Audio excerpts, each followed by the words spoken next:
नवरात्र के मौके पर सीएम योगी आदित्यनाथ ने यूपी में मीट की दुकानों को लेकर अहम निर्देश दिए। सीएम योगी ने कहा है कि नवरात्र के 9 दिनों तक मंदिरों के आसपास अंडा मांस की दुकानें नहीं होनी चाहिए। यूपी में अफसर जहां सीएम योगी के निर्देशों का पालन करने में जुटे हुए हैं, तो वहीं समाजवादी पार्टी और अखिलेश यादव ने इसे धार्मिक मुद्दा बताकर योगी सरकार को घेरा है। इसी से जुड़ी एक रिपोर्ट आपको दिखाते हैं।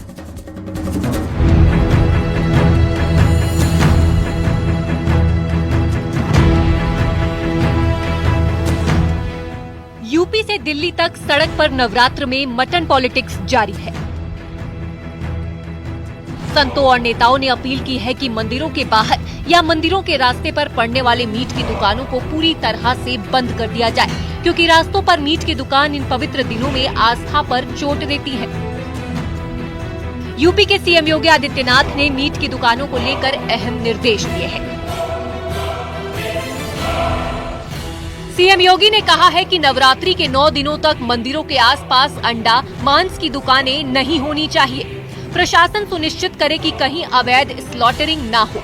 इतना ही नहीं, मंदिरों के आसपास 500 मीटर के दायरे में भी कोई मीट की दुकान ना खोल पाए। सीएम के इस निर्देश के बाद अयोध्या के संतों ने सीएम योगी को एक और चिट्ठी लिखी, जिसमें रामनवमी और नवरात्र पर अयोध्या में 14 कोस के परिधि के अंदर मांस के साथ साथ मदिरा की बिक्री पर रोक की मांग की गई है। ऐसी स्थिति में जब बाहर से लोग अयोध्या आते हैं और उनको अयोध्या के अंदर मांस मदिरा देखने को मिलता है तो बहुत उनको आहत पहुंचता है, उनके दिल को। ऐसी स्थिति में लोगों ने हमसे शिकायत किया, इसलिए हमने मुख्यमंत्री जी को पत्र लिखा कि अयोध्या के 14 कोसी परिक्रमा मार्ग में मांस मदिरा हमेशा के लिए बंद किया जाए।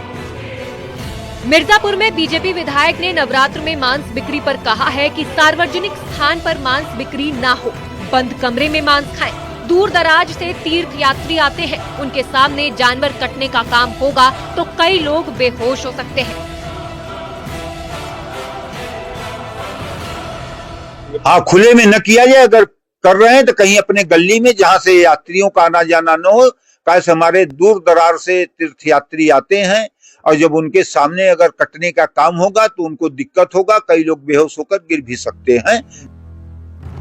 नवरात्रि में खुले में मांस मछली बेचने के मामले पर विश्व हिंदू परिषद का कहना है कि सभी को एक दूसरे के धर्म का सम्मान करना चाहिए। 9 दिन मांस मछली खुले में बेचने से बचना चाहिए।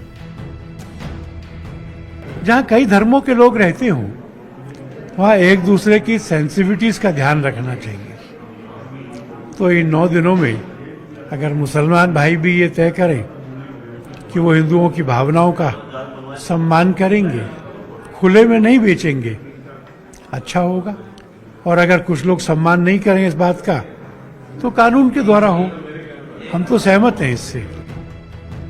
समाजवादी पार्टी के अध्यक्ष अखिलेश यादव और एसपी विधायक अबू आजमी ने नवरात्रि पर मीट की दुकान पर बैन की मांग का विरोध कर नाराजगी जताई है।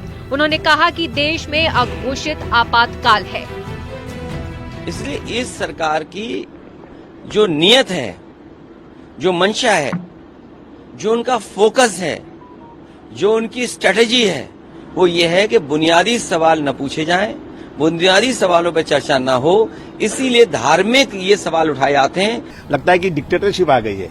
लगता है वो जमाना फिर आ गया जब राजाओं महाराजाओं का जमाना था। वो जो बोलते थे वो कानून बनता था। लेकिन वो याद रखिए कि इनको हमने वोट देकर बनाया है।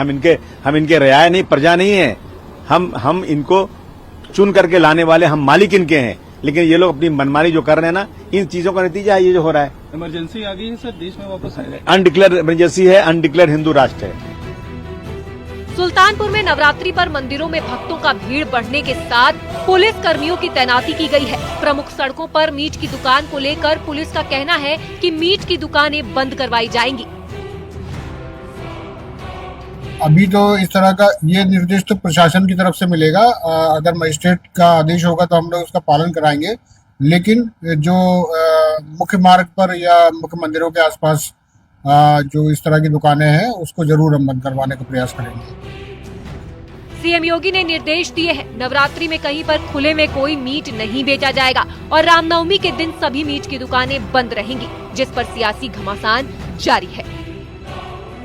न्यूज़ 18 के लिए ब्यूरो रिपोर्ट।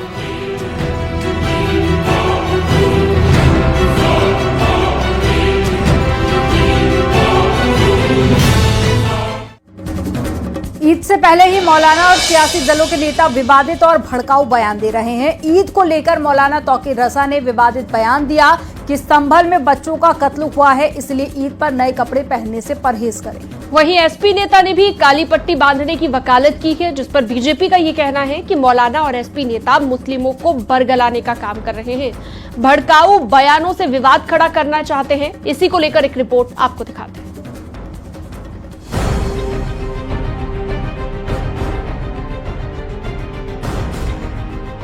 ईद को लेकर मौलाना तौकीर रजा ने विवादित बयान दिया है।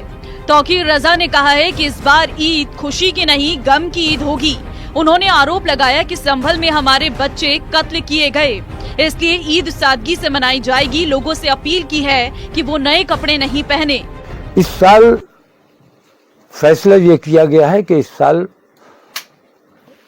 हम तमाम लोग ईद को बहुत सादगी के साथ नए कपड़े नहीं पहने जाएंगे, क्योंकि हमारे बच्चों को कत्ल किया गया है, हमारे बच्चों को गिरफ्तार किया गया है, झूठा जेलों में डाला गया है। किसी किस्म का मेला ठेला और नुमाइश वगैरह ये सब नहीं की जाएगी, खुशियां नहीं मनाई जाएंगी, सादगी के साथ ईद मनाई जाएगी, नमाज पढ़ी जाएगी। बीजेपी प्रदेश अध्यक्ष भूपेंद्र चौधरी ने तौकीर रजा और समाजवादी पार्टी पर बड़ा हमला बोला है। उन्होंने कहा कि कुछ मौलाना मुस्लिमों को बरगलाने का काम कर रहे हैं। ये लोग समाज में अनिश्चितता का वातावरण पैदा करना चाहते हैं। ये एक राजनीतिक विषय है और विपक्ष के लोगों ने, आपने देखा होगा जिस प्रकार से समाज को जाति, भाषा, क्षेत्र के नाम पर बांट करके और अल्पसंख्यक समाज को एक भयभीत करके कांग्रेस और समाजवादी पार्टी, विपक्ष के लोग अपना एजेंडा सेट करते रहे हैं। भारतीय जनता पार्टी और मोदी जी की सरकार, योगी जी की सरकार सबका साथ, सबका विकास और सबके विश्वास के साथ आगे बढ़ रही है। समाजवादी पार्टी के प्रवक्ता ने मौलाना तौकीर रजा के बयान का समर्थन किया और कहा कि ईद पर सादे कपड़े पहने और काली पट्टी बांधे। संभल में 5 निर्दोष बच्चों की पुलिस के द्वारा हत्या हुई, तो ऐसे में ये कोई बहुत खुशी का विषय नहीं है जब हमारे देश में दुख की लहर हो। और हम ये चाहते हैं कि ईद के दिन पूरे देश में सादे कपड़ों में और वक्फ संशोधन बिल के खिलाफ जो काली पट्टी बांधने का जो पूरा ऐलान हुआ है, उसमें पूरे देश के निवासी, बिलखसूस विशेषकर मुसलमान, इसका हिस्सा बने।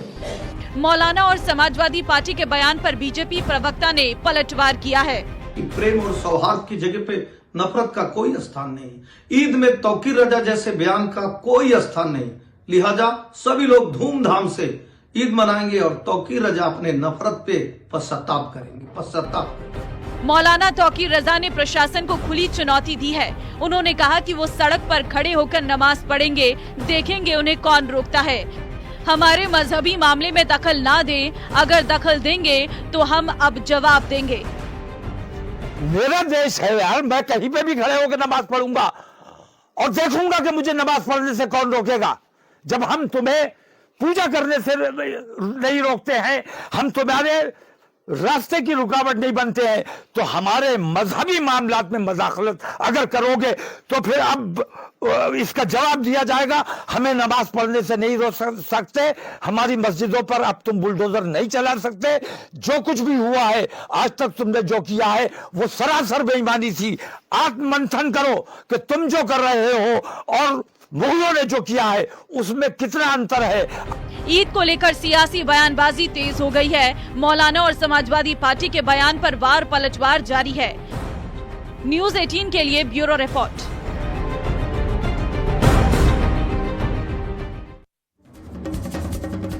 वक्फ बिल में संशोधन के बाद अभी उसे संसद में पेश नहीं किया गया, लेकिन सियासी वार पलटवार थमने का नाम नहीं ले रहा। असदुद्दीन ओवैसी के बयान पर बीजेपी ने करारा पलटवार किया है। बीजेपी का कहना है कि ओवैसी जानबूझकर मुस्लिमों को गलत जानकारी दे रहे हैं। वक्फ संशोधन बिल के बहाने मोदी सरकार के खिलाफ एजेंडा बना रहे हैं। आपको एक रिपोर्ट दिखाते हैं।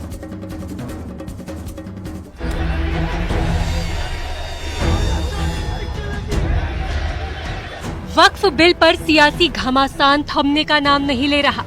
AIMIM के अध्यक्ष असदुद्दीन ओवैसी ने वक्फ बिल को लेकर मोदी सरकार पर बड़ा हमला बोला है। एक काला कानून बनाने जा रही है। वक्फ का कानून के खिलाफ all India Muslim personal law board के हुक्म पर हमने ये काला पट्टा बांधा है उस वक्फ बिल के खिलाफ। नरेंद्र मोदी इस वक्फ बिल के जरिए हमारे सीनों पर गोली चला रहे हैं, हमारे सीने पर गोली चला रहे हैं, हमारे ईमान पर गोली चला रहे हैं, हमारे मस्जिदों पर गोली चला रहे हैं, हमारे दरगाहों और खानकाहों पर गोली चला रहे हैं। ओवैसी के वक्फ संशोधन बिल पर दिए बयान पर बीजेपी के राज्यसभा सांसद नरेश बंसल ने पलटवार किया है। उन्होंने कहा कि नया वाला नहीं, पुराना वाला लुटेरों का कानून है, इसलिए इसमें संशोधन हो रहा है। सारे समाज की ये शिकायतें थी कि उससे गरीब मुसलमान को कोई लाभ नहीं हो रहा है, कुछ चंद लोग उसकी संपत्ति पर कब्जा कर रहे हैं। बहुत सारे उसके कारण थे और जो अब तक का वक्फ का कानून था वो लुटेरों के हित में था। अब जो संशोधित होकर भारतीय जनता पार्टी की एनडीए की मोदी जी के नेतृत्व में सरकार ला रही है वो आम मुसलमान के हित में है। लुटेरे कानून में संशोधन होगा। वक्फ संशोधन बिल के समर्थन में इस वक्त दिल्ली के जंतर मंतर पर महापंचायत हुई। बड़ी बात है कि केंद्र सरकार इसी हफ्ते संसद में वक्फ संशोधन बिल पेश कर सकती है। हालांकि तमाम मुस्लिम संगठन वक्फ संशोधन बिल का विरोध कर रहे हैं, लेकिन अब वक्फ संशोधन बिल के समर्थन की तस्वीरें भी सामने आने लगी है। दिल्ली के जंतर मंतर पर वक्फ संशोधन बिल के समर्थन में महापंचायत हुई। न्यूज़ 18 के लिए ब्यूरो रिपोर्ट।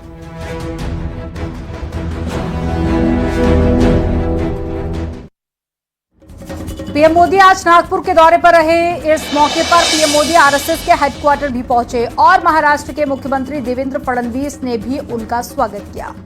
महाराष्ट्र के नागपुर में माधव नेत्रालय के कार्यक्रम में पीएम मोदी ने राष्ट्रीय स्वयंसेवक संघ की तारीफ की। पीएम मोदी ने आरएसएस को महान अक्षय वट वृक्ष बताया। इसी को लेकर रिपोर्ट देखिए।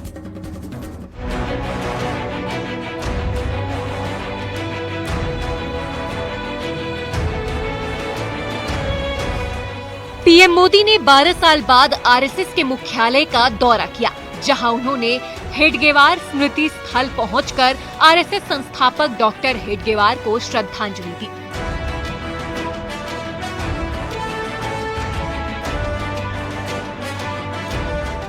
पीएम मोदी नागपुर में दीक्षा भूमि भी पहुंचे, जहां उन्होंने डॉक्टर भीमराव अंबेडकर को नमन किया। वहीं माधव नेत्रालय में पीएम ने प्रीमियम सेंटर की आधारशिला रखी। इस दौरान पीएम मोदी ने जनसभा को संबोधित करते हुए देश के विकास में युवाओं की भूमिका की सराहना की, साथ ही महाकुंभ का भी जिक्र किया।